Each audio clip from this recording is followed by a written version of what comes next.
지금 절차적 공정성이 이 세대에 있어서 핵심적인 가치임을 다시 한번 좀 입증하는 그런 역사적 무대가 되고 있다라고 생각을 하고요. 그러니까 어릴 때부터 굉장히 치열한 어떤 경쟁의 어떤 기준, 그 절차에 굉장히 시달렸던 세대이지 않습니까?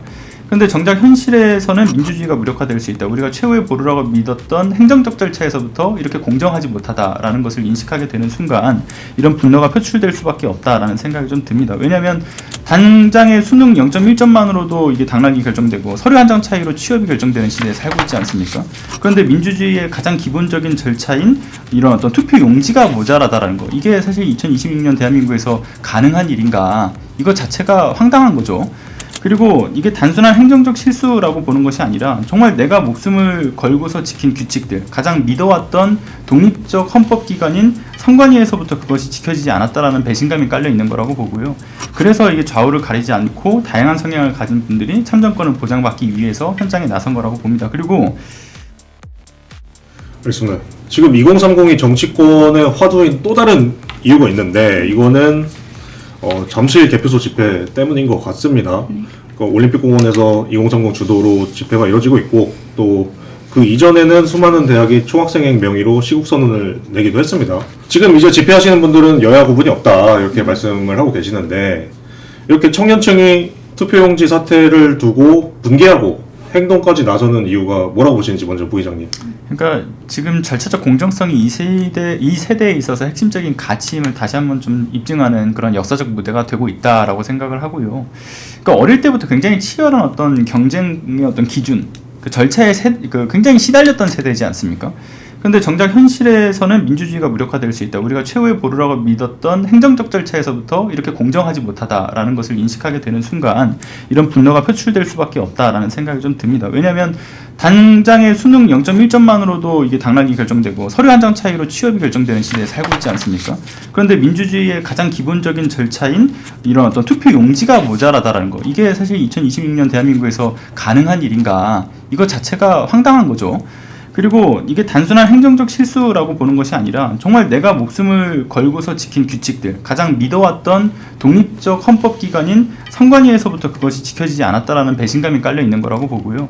그래서 이게 좌우를 가리지 않고 다양한 성향을 가진 분들이 참정권을 보장받기 위해서 현장에 나선 거라고 봅니다. 그리고 무엇보다 이 집회의 성격이 기본적으로는 자발적 참여를 통해서 이뤄지면서 리더 교수도 없고 조직도 없고 특정 정당도 없었고, 그래서 초반에 윤어게인을 주장한다든가 또는 부정선거를 이야기한다든가 이재명 대통령에 대한 탄핵을 이야기한다든가 하는 이야기들이 나왔을 때 그런 정치적 구호를 내세우면 안 된다. 우리는 참정권이라고 하는 것을 또는 재선 보장이라는 것을 또는 재선거를 주장하는 구호로 가야 된다라는 것들이 이뤄지면서 실제로 그 현장에 나섰던 특정 정치인들, 정치 세력들이 현장에서 내쫓기기도 했었죠.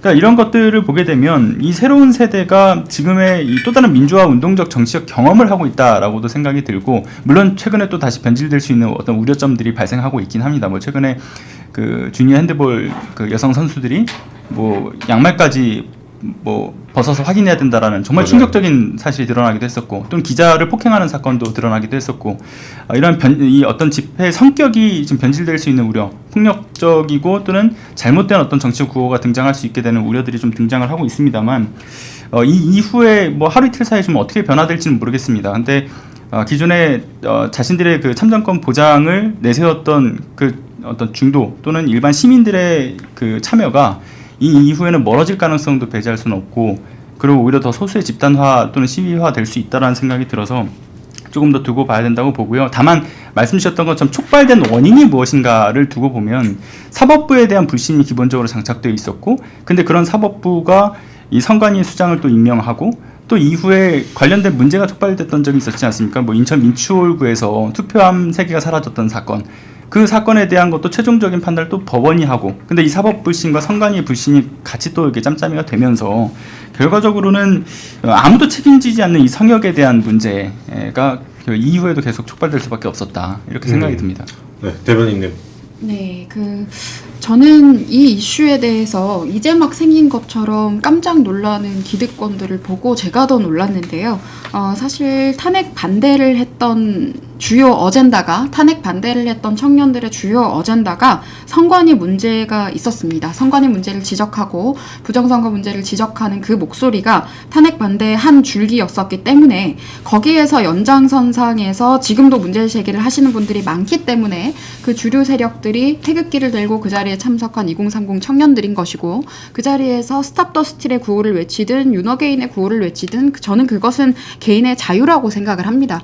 그리고 그 공간은 우리가 알다시피 누군가가 주최 측이 있거나 중심이 있는 것이 아니라 다양한 성향을 가진 다양한 관점을 가진 국민들이 공통된 문제의식을 가지고 그 자리에 있는 것인데 그중 대다수가 말씀드렸던 오랫동안 지금 선관위 문제에 대한 문제의식을 주장해 오셨던 분들이 주류가 되는 것이고 그걸 주장해 왔던 것들이 또 2030 청년들이었다. 그래서 저는 이게 사사롭다라고 생각이 드는 것이 우리는 이미 탄핵 반대할 때도 그때 피켓을 보면 선관위 부패에 대해서 지적을 하고 있고 투명한 선거를 보장하라라는 이야기를 그때부터 해왔습니다. 그리고 그때 했던 청년들이 가장 먼저 가서 참여를 했었던 것이고 이후에는 지금 뭐 민노총까지 와 있다라는 제보들이나 뭐 기자 취재 내용들을 제가 확인을 했었는데요. 지금은 다양한 세력들이 있지만 처음에 이 시위를 시작을 하고 그리고 여기서 주도했던 국민들은 그런 여러 가지 가치들을 계속 이야기해왔던 분들이다라는 말씀을 드리고 싶고 여기에서 저는 한 가지 지적을 하고 싶은 것이 가장 정치적인 문제에서 정치를 배제하자고 주장하는 자들은 저는 지금 본질을 흐리고 있는 사람들이라고 생각을 합니다. 저는 이게 가장 정치적인 이슈라고 생각합니다. 우리의 참정권과 직결된 문제입니다. 국민의 참정권이 짓밟힌 문제이고 처음에는 서울 지역 14개 투표소라고 했다가 전국에 100곳이 넘는 투표소에서 투표용지 부족 사태였다라는 것이 지금 어젯밤에 또 보도가 되고 있고 계속 그들이 숨겨왔던 사실들이 드러나고 있는 것이고요. 그리고 현장에서 지문 검사기가 없었던 데도 있고요. 지문을 제대로 확인하지 않았던 곳들도 있습니다. 계속해서 이게 문제가 되어 왔고 2022년 대선 당시에 코로나로 인해서 사전투표할 당시에도 그때 무슨 본인들이 투표함을 미처 다 준비하지 못했다. 이렇게 많이 투표할 줄 몰랐다라는 변명 이번에도 나왔죠. 그때도 나왔습니다. 그때 그렇게 해서 쓰레기 봉투라거나 사과박스 같은 데다가 국민들의 투표를 보관하는 그리고 소쿠리박스 논란은 결국에는 감사원의 지적을 받는 사항이 되기도 했었고요. 이게 왜 탄핵 반대 여론과 이어지느냐면 탄핵 정국 당시에 이런 선관위 문제에 대해서 헌법재판소가 판결을 한 것이 있습니다. 선관위의 여러 부정부패에 대해서 감사원이 감사를 하려고 했는데 헌법재판소가 이를 위헌으로 판결하면서 그때도 수많은 여론들이 동요를 했습니다. 기득권을 외면했지만요. 그런데 저는 그 연장선상에서 이번 문제를 우리가 봐야 된다고 생각을 하고 또 한 가지 정치적일 수밖에 없는 것이 작년에 민주당이 주도해서 발의했던 법안이 선관위를 비방할 시에 징역 최대 10년까지도 이야기했던 민주당 주도 발의가 있었습니다. 그런 것들 국민이 다 기억하고 계십니다. 그래서 그런 여러 가지 문제들이 복합적으로 작용을 해왔고 지속적으로 우리가 제기했던 문제들이 더 커진 상황이라고 우리가 봐야 되는 것인데 이런 걸 가지고 무조건 중립을 지켜야 한다. 정치적인 목소리는 배제해야 한다. 지금 모든 주장들이 다 정치적인 주장인 겁니다. 참정권을 보장하라는 주장도 정치적인 것이고요. 그리고 한 가지 더 말씀드리고 싶은 것이 선관위를 비판하는 여론들은 10년 전부터도 있었습니다. 그런데 정치 기득권들이 부정이라는 금기어를 설정하고 이를 주도적으로 조롱하면서 선관위에 대한 비판조차 불가능한 분위기를 계속 만들어 왔어요. 그런데 마침내 선관위의 여러 가지 부패한 정황에 대한 것들이 폭로가 되고 우리가 목격하게 되니까 그동안 의심의 영역 또는 심증의 영역에 있었던 것이 물증으로 굳어지면서 이게 정치적인 지향점에 관계없이 저는 걷잡을 수 없이 더 커지고 확산되고 있는 상황이다라고 보는 것이 정확하다고 생각합니다.